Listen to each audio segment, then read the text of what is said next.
దేశ చరిత్రలో ఎప్పుడూ లేనంత వేడి ఈ సంవత్సరం నమోదైంది. అలాగే దేశ చరిత్రలో ఎప్పుడూ లేనంత రాజకీయ వేడి కూడా ఈ సంవత్సరం నమోదైంది. ఎందుకంటే బీజేపీ ఎలాగైనా సరే హ్యాట్రిక్ కొట్టాలని ఒక పక్క ప్లాన్ చేస్తుంటే, కాంగ్రెస్ ఎలాగైనా సరే అధికారంలోకి వచ్చి మళ్ళీ పార్టీని కాపాడుకోవాలనే దిశగా ప్రయత్నాలు చేస్తోంది. ఇండీ కూటమి ద్వారా కాంగ్రెస్ ఎన్ని ప్రయత్నాలు చేసినా బొజ్జైతే ఏర్పాటు చేయలేకపోయింది. ముఖ్యంగా రాహుల్ గాంధీ లాంటి వ్యక్తిని ముందుకు తీసుకొచ్చి కాంగ్రెస్ పార్టీ నాయకత్వ లోపంతో నడిచింది. మరోవైపు బీజేపీపై ప్రజలు పూర్తిగా తీవ్ర వ్యతిరేకత చూపించకపోయినా ఎంతో కొంత వ్యతిరేకత అయితే ఉంది.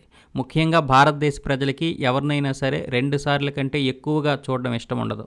అంటే 10 సంవత్సరాలు పరిపాలించిన తర్వాత వారి పరిపాలన ఎలాగున్నా కూడా మార్చేస్తారు అని ప్రజలపై ఒక అపవాదు ఉంది, ఒక విమర్శ కూడా ఉంది. వాళ్ళు మంచి చేసినా చెడు చేసినా ప్రజలు ఖచ్చితంగా అది ముఖ్యమంత్రి కావచ్చు, ప్రధానమంత్రి కావచ్చు, మారుస్తారు. వాళ్ళ అభిప్రాయం, వాళ్ళకి చేంజ్ అనేది కావాలి అని కొంతమంది అనుకుంటారు. కాకపోతే ఒరిస్సా ప్రజలు ఇప్పటికీ నవీన్ పట్నాయక్ గారిని గత 4 సార్లుగా గెలిపించుకుంటూ వచ్చారు. అలాగే మరికొన్ని రాష్ట్రాల్లో సిపిఎం నుంచి 25 సంవత్సరాలుగా గెలిపించారు. అలా 2 రాష్ట్రాలు తప్ప మిగతా అన్ని రాష్ట్రాల చరిత్ర చూసుకున్నట్లయితే రాజకీయంలో ఎవరూ కూడా 2 సార్లకి మించి వరుసగా 3వసారి గెలిచిన దాఖలాలు అయితే లేవు.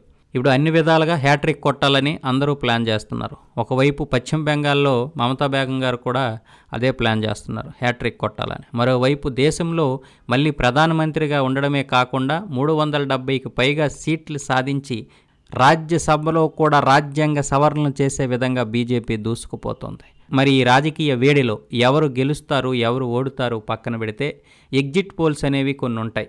రిజల్ట్ కంటే ముందు ముఖ్య పాత్ర పోషించేవి ఈ ఎగ్జిట్ పోల్సే.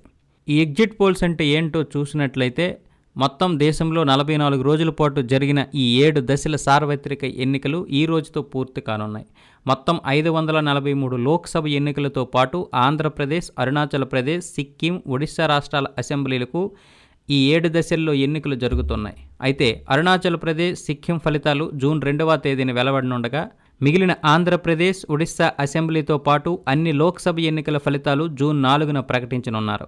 ఈ క్రమంలోనే శనివారం సాయంత్రం చివరి విడత పోలింగ్ ముగిసిన తర్వాత వెలువడే ఎగ్జిట్ పోల్స్ కోసం దేశవ్యాప్తంగా తీవ్ర ఉత్కంఠ నెలకొంది.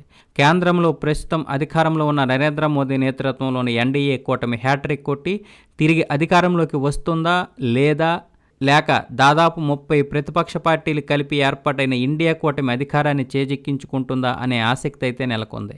ఈ క్రమంలోనే ఎగ్జిట్ పోల్స్ విడుదలైతే కొంతవరకు ఫలితాలపై అంచనా రానుంది. ఏవైనా సరే ఎన్నికలు జరిగిన తర్వాత ఎన్నికల సంఘం ఫలితాలు వెల్లడించడానికి ముందు కొన్ని మీడియా సంస్థలు, ఇతర సంస్థలు ఎగ్జిట్ పోల్స్ను విడుదల చేస్తూ ఉంటాయి. అయితే ఈ ఎగ్జిట్ పోల్స్ను అన్ని విడతల ఎన్నికలు పూర్తయిన తర్వాత పోలింగ్ రోజు పోలింగ్ సమయం ముగిసిన అరగంట తర్వాత ఎగ్జిట్ పోల్స్ను విడుదల చేసేందుకు కేంద్ర ఎన్నికల సంఘం అనుమతిస్తుంది. అయితే ఈసారి ఎన్నికల తొలి విడత ప్రారంభమైన ఏప్రిల్ 19వ తేదీ ఉదయం 7 గంటల నుంచి చివరి విడత జరిగే జూన్ 1వ తేదీ సాయంత్రం 6:30 గంటల వరకు ఎలాంటి ఎగ్జిట్ పోల్స్ విడుదల చేయకుండా ఈసీ ఆదేశాలైతే జారీ చేసింది. అయితే ప్రజాప్రతినిధి చట్టం 1951లోని సెక్షన్ 126 ప్రకారం ఈ నిబంధన ఉంటుంది. ఆలోపు ఏ వ్యక్తి కానీ, సంస్థలు కానీ ఎగ్జిట్ పోల్స్ను print, electronic media, social media సహా ఎలాంటి మాధ్యమాల ద్వారా విడుదల చేయకూడదని స్పష్టమైన ఆదేశాలుంటాయి. ఒకవేళ ఈసీ ఇచ్చిన గడువు కంటే ముందే ఎగ్జిట్ పోల్స్ విడుదల చేస్తే అందుకు ప్రజాప్రతినిధి చట్టం ప్రకారం జరిమానాలు లేదా 2 ఏళ్ల జైలు శిక్ష లేదా రెండూ విధించే అవకాశాలు ఉంటాయి. దీంతో జూన్ 1వ తేదీ సాయంత్రం 6:30 గంటలకు ఎగ్జిట్ పోల్స్ వెలువడనున్నాయి. ఎన్నికల పోలింగ్ పూర్తయిన అరగంట తర్వాత వివిధ సంస్థలు ఎగ్జిట్ పోల్స్ విడుదల చేయడం ప్రారంభిస్తూ ఉంటాయి. ఆ ఎన్నికల్లో ఏ పార్టీ ఎన్ని సీట్లు గెలుస్తుంది అనేది అంచనా వేస్తాయి. ఏ పార్టీకి ఆధిక్యం లభిస్తుంది, ఏ పార్టీ అధికారంలోకి వస్తుంది వంటివి పేర్కొంటాయి. కొన్ని నియోజకవర్గాల్లో ఏ అభ్యర్థి గెలుస్తారు, ఎంత ఆధిక్యంతో విజయం సాధిస్తారు అనే విషయాలను కూడా వెల్లడిస్తారు. కేంద్ర ఎన్నికల సంఘం ఫలితాలు వెల్లడించేందుకు కొన్ని రోజుల ముందు ఈ ఎగ్జిట్ పోల్స్ విడుదలవుతాయి. పోలింగ్ పూర్తయిన తర్వాత సర్వే ఏజెన్సీలు ఓటర్ల నుంచి సేకరించిన ఫీడ్బ్యాక్ ఆధారంగా ఈ ఎగ్జిట్ పోల్స్ అంచనాలు ఉంటాయి. ఈ ఎగ్జిట్ పోల్స్ ఖచ్చితత్వం గతంలో ఆయా ఎన్నికల్లో ఆయా సంస్థలు వెల్లడించిన ఎగ్జిట్ పోల్స్పై ఆధారపడి ఉంటుంది. 2019 లోక్సభ ఎన్నికల్లో అనేక సంస్థలు ఎన్డీఏ కూటమికి 285 స్థానాలు వస్తాయని అంచనా వేశాయి. కానీ బీజేపీ నేతృత్వంలోని ఎన్డీఏ కూటమి ఘన విజయం సాధించి ఏకంగా 353 స్థానాలు విజయకేతనం ఎగరవేసింది. ఒక్క బీజేపీనే సొంతంగా 303 సీట్లు సాధించింది.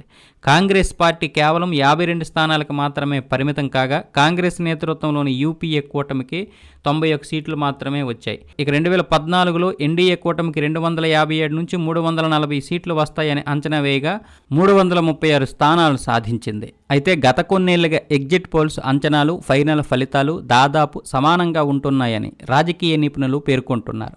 మన భారతదేశంలో తొలిసారి 1957 ఎన్నికల్లో ఈ ఎగ్జిట్ పోల్స్ మొదలయ్యాయి. దేశవ్యాప్తంగా 20,000 నుంచి 30,000 మంది ఓటర్లను శాంపిల్గా తీసుకుని సర్వే చేసేవారని ఢిల్లీలోని social science and humanities research institute centre for the study of developing societies CSDSకు చెందిన సంజయ్ కుమార్ వెల్లడించారు.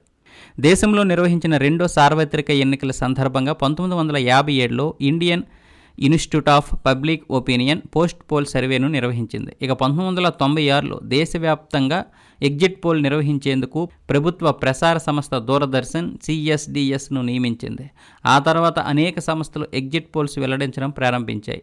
ఇందులో కొన్ని సంస్థలు మీడియాతో జతకట్టి ఎగ్జిట్ పోల్స్ వెలువరిస్తుంటాయి. ఇది ఎగ్జిట్ పోల్స్ యొక్క పూర్తి చరిత్ర. ఎగ్జిట్ పోల్స్ని ఈ రోజుతో మొత్తం భారతదేశంలో ఉన్నటువంటి ఈ 7 దశల్లో అన్ని రాష్ట్రాల్లో కూడా లోక్సభ ఎన్నికలు పూర్తవుతాయి. కాబట్టి ఇక్కడి నుంచి ఈ 2 రోజుల్లో ఎగ్జిట్ పోల్స్ మొదలవుతాయి. ఎగ్జిట్ పోల్స్ రేపటి నుంచి అంటే ఆదివారం, సోమవారం మాత్రమే ఎగ్జిట్ పోల్స్ చెప్తారు. మళ్ళీ 4వ తారీఖు అసలైన ఫలితాలు అయితే వస్తాయి. కాబట్టి ఈ 2 రోజులు మాత్రం కొంతమంది రేటింగ్ కోసం, కొంతమంది ఎగ్జిట్ పోల్స్ని అంచనా వేసి చెబుతుంటారు. ఇవి కొన్ని నిజం కావచ్చు, కొన్ని అంచనాలు తప్పనవచ్చు. కాకపోతే 2 రాష్ట్రాలు మాత్రం రేపే ఆ 2 రాష్ట్రాల యొక్క ఫలితాలు తెలుస్తాయి. అవి సిక్కిం, అరుణాచల్ ప్రదేశ్. వీటిపై పెద్దగా రాజకీయ వేడైతే ఉండదు.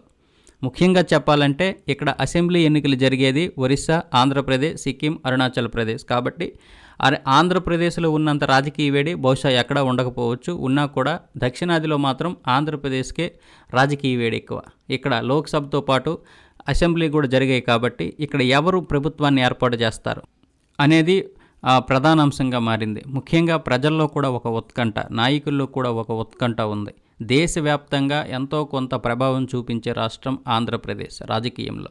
కాబట్టి ఇక్కడ వైసీపీ గెలుస్తుందా, టీడీపీ కూటమి గెలుస్తుందా? బీజేపీ కూడా సపోర్ట్ చేసింది కాబట్టి కూటమి గెలిచే అవకాశాలు ఉన్నాయని ఇప్పటికే ఎగ్జిట్ పోల్స్తో పాటు మరికొంతమంది మీడియా సంస్థలు, అలాగే కొన్ని ప్రైవేట్ సర్వే సంస్థలు కూడా చెప్పాయి. అలాగే మరికొన్ని సంస్థలు కూడా వైసీపీ గెలుస్తుంది, ఖచ్చితంగా 120 సీట్ల నుంచి 140 సీట్ల మధ్య గెలిచే అవకాశాలు వైసీపీకి ఉన్నాయని కూడా మరికొంతమంది చెబుతున్నారు. ఇవన్నీ చూసుకున్నట్లయితే ఎవరు గెలుస్తారనేది మాత్రం ఎవరికి అంచనాకి రావడం లేదు. కాబట్టి అందరికీ దీనిపై ఉత్కంఠ అయితే ఉంది.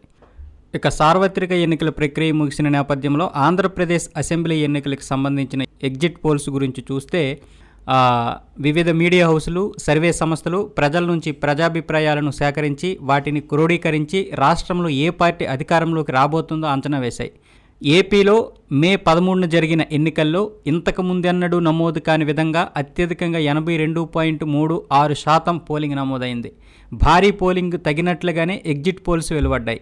ఆంధ్రప్రదేశ్లో తెదేపా, జనసేన, భాజపా కూటమి ప్రభుత్వాన్ని ఏర్పాటు చేయబోతున్నట్లు ఎక్కువగా సర్వేలు ప్రకటించాయి. ఇకపోతే ఇక్కడ ఒక్కొక్క సర్వే ఏం చెప్పిందో చూద్దాం.